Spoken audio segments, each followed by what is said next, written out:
Hello students, मैं विशाल गुप्ता आपका teacher. इस वीडियो में मैं आपको क्लास 12 सब्जेक्ट मैक्रो इकोनॉमिक्स का chapter number 3 national income and related aggregates कराने जा रहा हूं। इस वीडियो में जो हम टॉपिक डिस्कस करेंगे वो है concept of national income and domestic and national concept of income. ठीक है स्टूडेंट्स, ये मेरी इस सेशन की 2022-23 की 7th वीडियो है मैक्रो इकोनॉमिक्स की। ठीक है जी, इससे पहले कि मैं इस वीडियो का टॉपिक स्टार्ट करूं, एक बार आपको याद दिला देना चाहता हूं कि यदि आपने मेरे चैनल को सब्सक्राइब नहीं किया हुआ तो आप मेरे चैनल को सब्सक्राइब जरूर कर लीजिए। तो स्टार्ट करते हैं इस वीडियो का topic, concept of national income. National income क्या होती है? It is the sum total of factor incomes earned by normal residents of a country during the period of an accounting year. तो इसमें दो चीजें निकल के आती हैं कि यह है कि एक तो नेशनल इनकम के में क्या इंक्लूड होता है, फैक्टर इनकम ओनली, सिर्फ फैक्टर इनकम होती है इनकम्स। दूसरा, national income include income of only normal resident. Factor income मतलब दो चीजें आएंगी, एक आएगी फैक्टर इनकम्स और दूसरा क्या आएगा, नॉर्मल रेजिडेंट्स द्वारा अर्न इनकम को ही हम ऐड करेंगे तो उसको क्या बोलेंगे, नेशनल इनकम। इन दोनों का समीशन ही आएगा प्लस। ठीक है जी। तो उसके बाद है फैक्टर इनकम। क्या चीज होती है? Factor incomes are payment made by the producer sector to the payments made by the producer sector to the household sector for the use of their factor services. तो पहला factor कौन सा है? Land. उसके लिए क्या मिलता है? रेंट। लेबर के लिए क्या मिलता है? वेजेस या सैलरीज। कैपिटल के लिए क्या मिलता है? इंटरेस्ट। एंटरप्रेन्योर के लिए क्या मिलता है? प्रॉफिट। ये चीज़ें तो आप काफ़ी जूनियर क्लासेस से करते आ रहे हो, तो ये कोई नई चीज़ नहीं, बस इसका सम अप करके नॉर्मल रेजिडेंट्स द्वारा जो अर्न है इन फैक्टर्स की, जो ये फैक्टर इनकम अर्न हुई है, इनको ऐड करके नॉर्मल रेजिडेंट्स द्वारा अर्न की हुई फैक्टर इनकम्स को ऐड कर दो तो वो हमारा नेशनल इनकम बन जाता है। ठीक है स्टूडेंट्स, तो चलिए आगे डिस्कस करते हैं। Factor incomes are different from transfer income. So transfer incomes क्या होती है? Transfer incomes are the incomes which are received by a person as help, donation or charity etc, whereas factor incomes are those incomes which are received by the factors of production by rendering their factor services।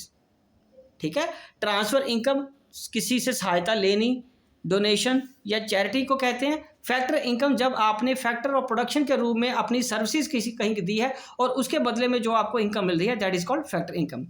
So factor income earned income होती है। Factor income कौन सी income है? Earned income. ये किससे related है? कमाने से।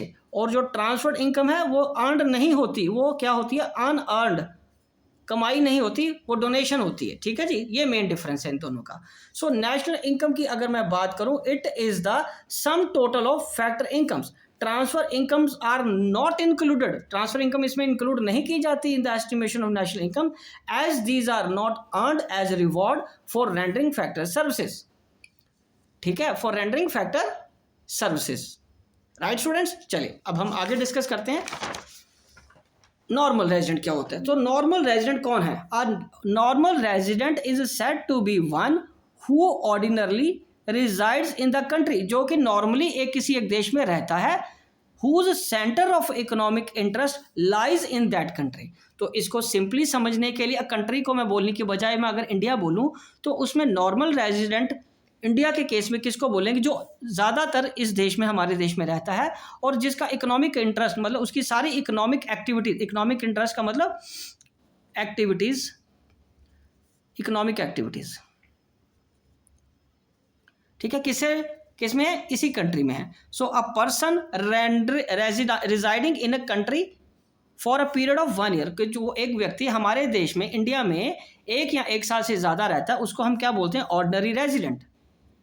And this person may not be citizen. तो ये पर्सन हो सकता है कि ये इस देश का सिटीजन हो, यहाँ पैदा हुआ हो या ना पैदा हुआ हो।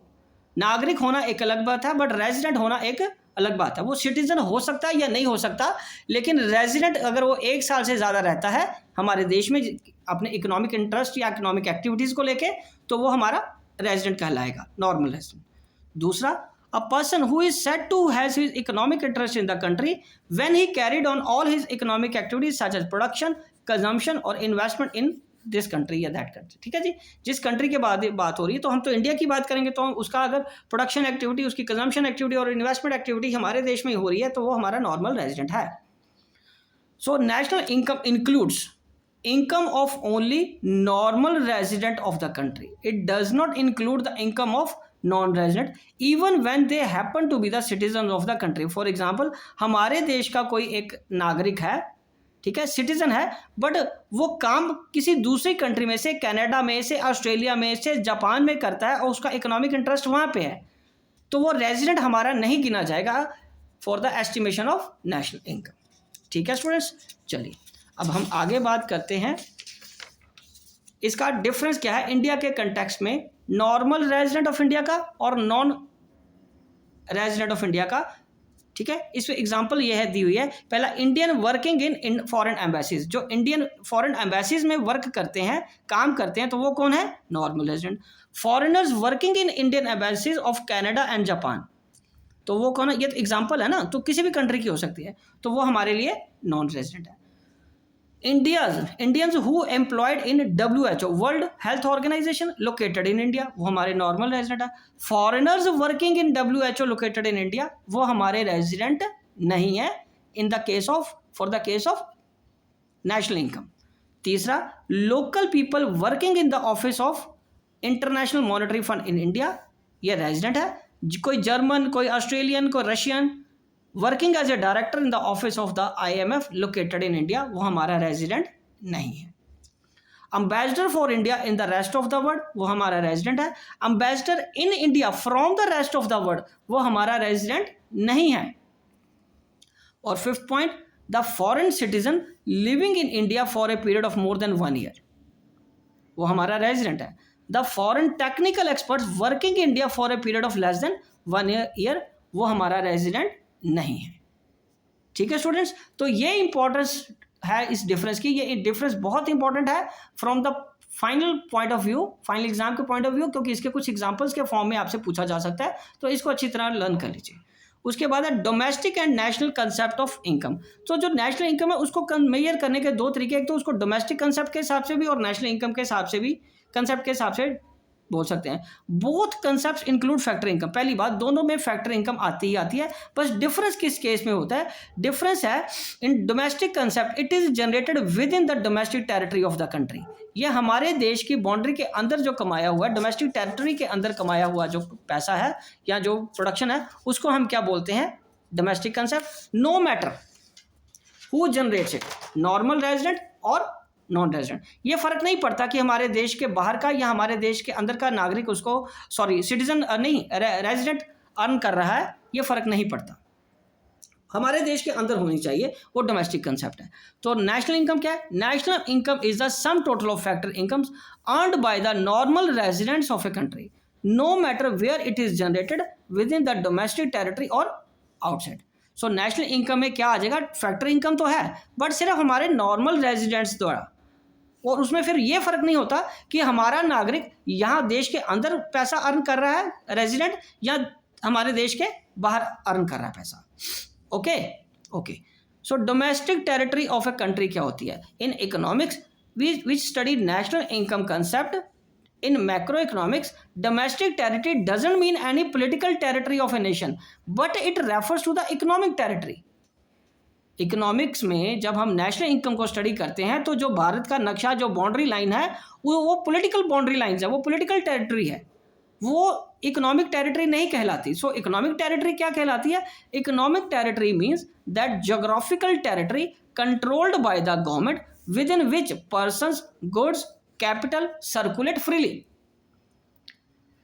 ठीक है, जिसमें पर्सन्स, गुड्स और हमारी कैपिटल फ्रीली गवर्नमेंट हमारे देश की सरकार के नियंत्रण में या कंट्रोल में रहती है, वो एरिया, ज्योग्राफिकल एरिया हमारा इकोनॉमिक टेरिटरी है। So conversion of domestic territory into national income कैसे होगा? Domestic income is the sum total of factor income generated within the domestic territory of the country during the period of an accounting year. बोले domestic income क्या है? Total of all factor incomes, जितना भी हमारे देश की domestic territory में earn किया है पिछले एक साल में, किसी भी एक साल में, अकाउंटिंग ईयर में, ठीक है, it includes factor income of both resident as well as non resident. ठीक है, हमारे देश के अंदर अर्न हुई है, चाहे वो रेजिडेंट अर्न किया चाहे नॉन रेजिडेंट अर्न किया, वो क्या है? Domestic income. ओके जी, तो उसके बाद and domestic income becomes national income. और डोमेस्टिक इनकम नेशनल इनकम कब बनती है? जब we exclude from the domestic income that part of factor income. जब हम डोमेस्टिक इनकम में से वो फैक्टर इनकम का हिस्सा बाहर कर दें जो बिलोंग करता है non residents within our domestic territory, and we add the domestic income of that part of factor income which our residents earn from the rest of the world. Okay, तो इसको मैं एक चीज़ से और से आपको एक्सप्लेन करता हूँ। मान लीजिए ये इकोनॉमिक टेरिटरी है, ये इकोनॉमिक टेरिटरी है हमारी इंडिया की, ठीक है। इसमें हमारे पास मैं कह रहा हूँ कि चाहे हमारे जितनी प्रोडक्शन हुई है, प्रोडक्शन ही तो इनकम के बराबर होती है, जितनी प्रोडक्शन हमारे यहाँ इनकम जनरेट हुई है वो कोई फ़र्क नहीं पड़ता कि रेजिडेंट ने अर्न करी है या मतलब नॉर्मल रेजिडेंट ने अर्न करी है या नॉन रेजिडेंट ने अर्न करी है, दोनों को मिला लेंगे फैक्टर इनकम्स को, क्योंकि हमारी इकोनॉमिक टेरिटरी के अंदर प्रोड्यूस हुई है ना, तो उसको क्या बोलेंगे? Domestic income. Domestic income. और नेशनल इनकम कंसेप्ट कब बनती है? नेशनल इनकम कंसेप्ट कैसे बनेगी? जब factor income earned bye non resident को माइनस कर देंगे, नॉन रेजिडेंट्स की इनकम को, फैक्टर इनकम को माइनस कर देंगे और इसमें ऐड बैक क्या कर देंगे? ऐड कर देंगे जो फॉरेन से हमारे रेजिडेंट्स ने इनकम अब्रॉड से अर्न करी है, अब्रॉड इनकम बाय रेजिडेंट्स, ठीक है। जो इनकम हमारे रेजिडेंट ने बाहर से अर्न करके हमारे देश में लाए हैं उसको ऐड कर दोगे, और जो नॉन रेजिडेंट्स ने हमारे देश में से कि इनकम बाहर लेके गए हैं वो माइनस कर दोगे। अर्न करी है ना नॉन रेजिडेंट ने हमारे देश में, वो माइनस कर देंगे, और जो हमारे रेजिडेंट्स ने अर्न करी है वो बाहर से किसी दूसरी कंट्री से वो ऐड कर दोगे, तो क्या बन जाएगा? नेशनल इनकम कंसेप्ट, ठीक है जी। तो इसको मैं फॉर्मूले से समझाता हूँ। कन्वर्जन ऑफ डोमेस्टिक इनकम, ठीक है, इनटू नेशनल इनकम। तो इसमें क्या आ जाएगा? Domestic income plus net factor income from abroad, ये क्या बन गया? National income.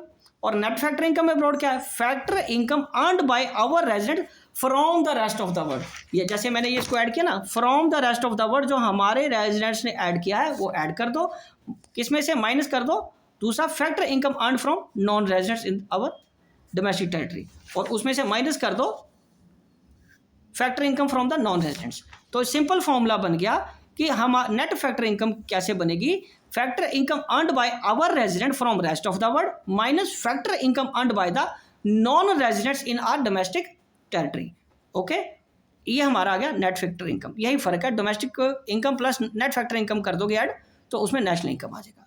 और उसके बाद है for converting national income into domestic income, national income में से net factor income from abroad minus कर दो तो क्या बन जाएगा? Domestic income. ओके जी, क्या बन जाएगा? Domestic income. तो चलिए अब हम इसका अगला पॉइंट डिस्कस करते हैं इस टॉपिक का। Domestic income and domestic product are identical concepts. Both these terms are same because all production is ultimately converted into factor income. दोनों में कोई फर्क नहीं है, डोमेस्टिक इनकम और डोमेस्टिक प्रोडक्ट आइडेंटिकल है, ठीक है जी।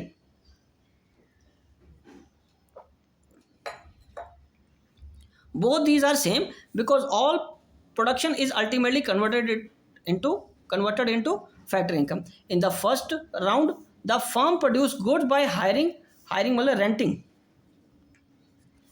purchasing factors of production from the households.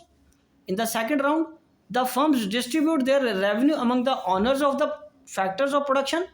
These households are paid wages for labor, दूसरा rent for land, तीसरा interest for capital, चौथा प्रॉफिट ऑफ एंटरप्रेन्योरशिप, इसी को तो हम फैक्टर इनकम बोलते हैं, ठीक है। ये इसमें कन्वर्ट हो जाती हैं। So this domestic income is obviously equal to the domestic product, तो उसको हम इस तरीके से भी लिख सकते हैं, domestic income is equal to domestic product, ठीक है स्टूडेंट्स। तो इसी के साथ ये वीडियो कंक्लूड होती है। आई होप कि आपको ये टॉपिक समझ आ गया होगा, इसीलिए आप इसी को देख के अपने नोट्स बना लीजिए और रिवीजन भी यहीं से कर लीजिए। बाकी वीडियोस के लिए, बाकी अगले पोर्शंस के लिए मेरे चैनल को सब्सक्राइब करना ना भूलना और वीडियोस देखते रहिए। ओके जी, डन।